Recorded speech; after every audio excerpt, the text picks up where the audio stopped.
Mr. Pinkinson. Thank you. Currently we have an example of combined city and county function as far as the communication center that's located in the sheriff's office. It is a combination of all the emergency communication, fire, and as well as Gainesville and the sheriff's office. So we have an example where it has worked. We have looked at the fire issue. When I first got on the board, we discussed it, and we came pretty close to actually implementing. The only problem was the proposal that was being discussed really didn't get the county out of the fire service delivery system, and so we still would have been part of it. I certainly have no problem in looking at it. The study that we had done at the time showed that no, there would not be any savings probably initially, and that's certainly understandable because it takes a while to get all the logos and the communication, the radios, and all those working together. But it did show after a few years that you would realize some savings. I see, and also we have a perfect governing mechanism in place.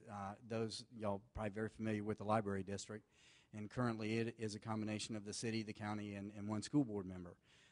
So we have a governance system that could be replicated. The funding source is also something that would have to be considered as well. But it's certainly, I think that the conversation needs to be had as far as it would be very easy to have an organization that was comprised of two different divisions, one rural and one urban. So as far as the governance and the makeup, it certainly could be done. And I think that I know that the citizens are clamoring for to look at it, and I think that we ought to. Question 2: does Alachua County have adequate parks and recreation for its citizens? I believe that you would have to consider if you throw Alachua Forever and the properties that were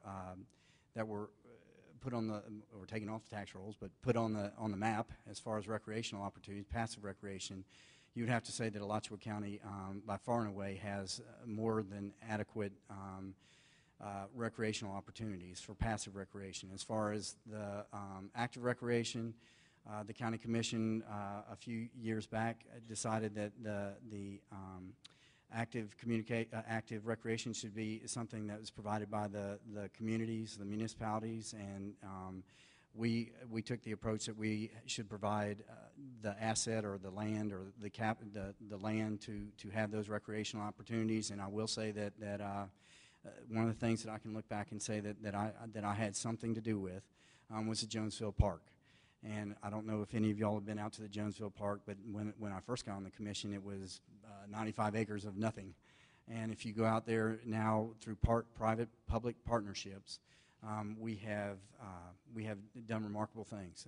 Tennis facility, soccer facility that hosts events, brings people in the community in recreational tournaments, which is sales tax dollars. It's the kind of clean industry that you want. We're about to embark on improving the Kanapaha Park.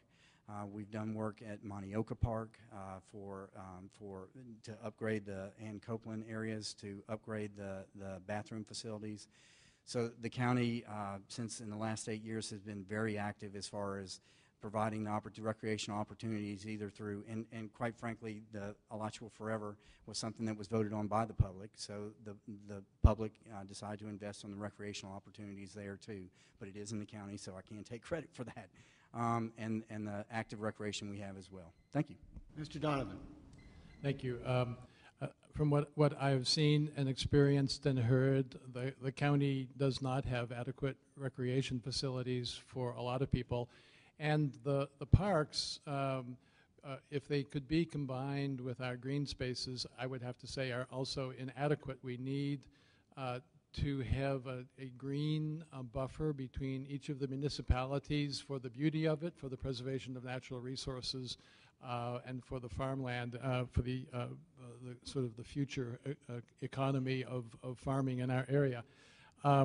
If you talk to the people in the Hale Plantation and Tower Roads Triangle area, which is a combination of very well-to-do and very, very poor, If you go to the Southwest Advocacy Group meetings, you will hear a plea for more recreation services. It's the programming that is most absent, and it is what is greatly needed. The levels of poverty keep those families from meeting their children's recreation needs. And in the various apartment complexes on 24th Avenue, just on the other side of I-75, the need is very, very great. There are large numbers of children, and they don't have many activities. So the citizens keep pressing for it. I hear the same kinds of concerns in the other municipalities. I think that the, I can't read that. Oh, okay. The citizens in the municipalities, especially the smaller ones, are particularly financially challenged in providing recreational and park opportunities, and I think the county really needs to pick that ball up and help those communities. Okay, this is what the candidates would love to hear. The last question.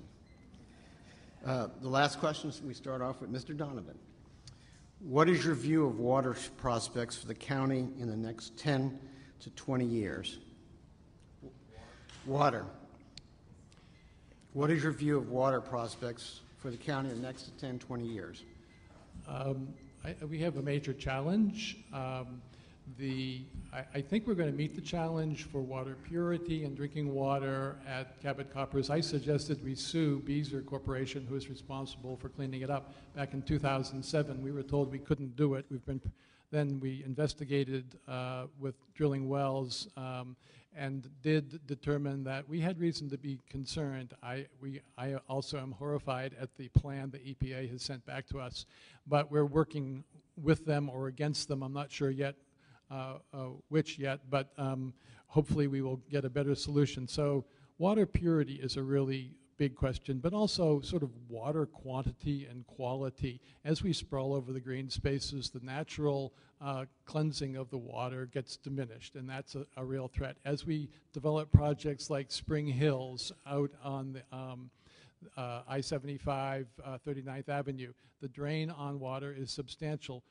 As long as the Water Management District, which really has control over our water systems, not us, as long as they are operating on a per capita basis, then we are going to continue losing. Already, much of the water we have relied on over the years in our aquifer is moving toward Jacksonville. Jacksonville continually draws further away.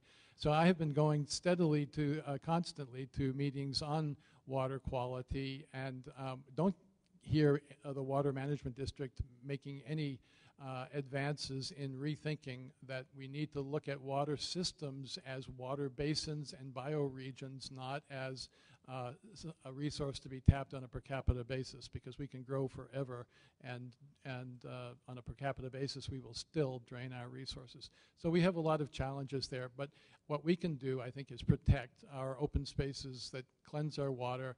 We can not build industry that contaminates our springs and streams. Thank you.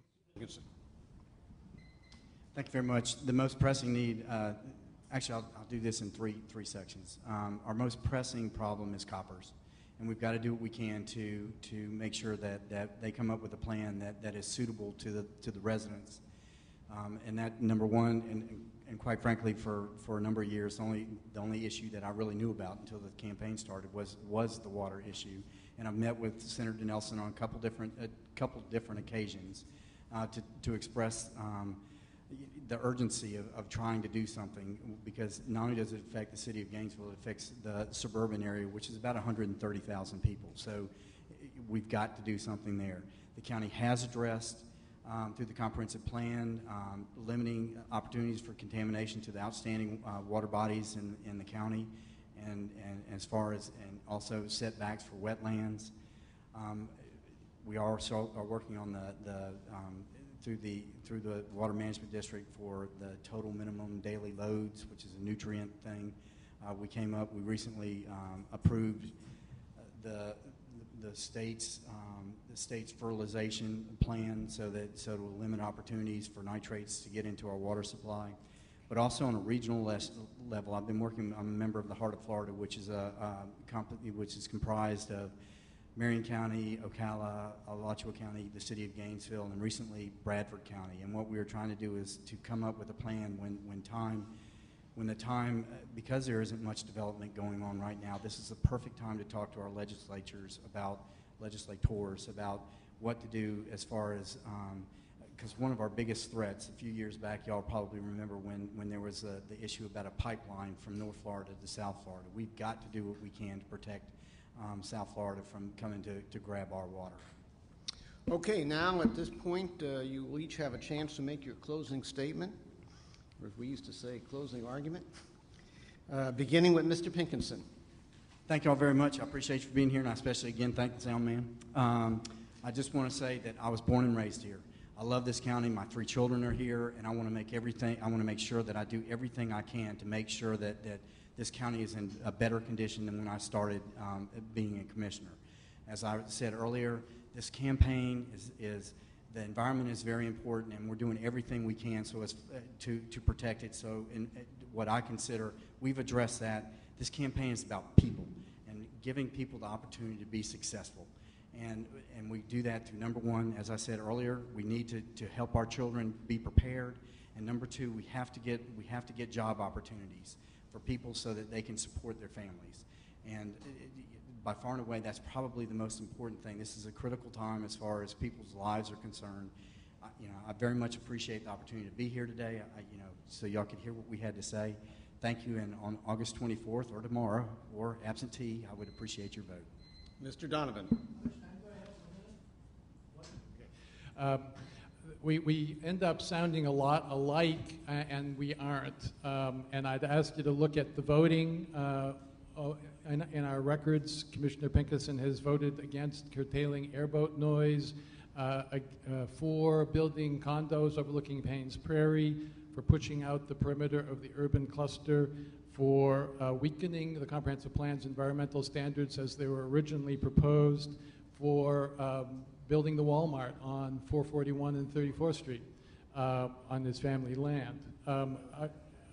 That's not a vote, that's an advocacy role. The city, I'd ask you whether the quality of life has improved in our county over the last 8 years, and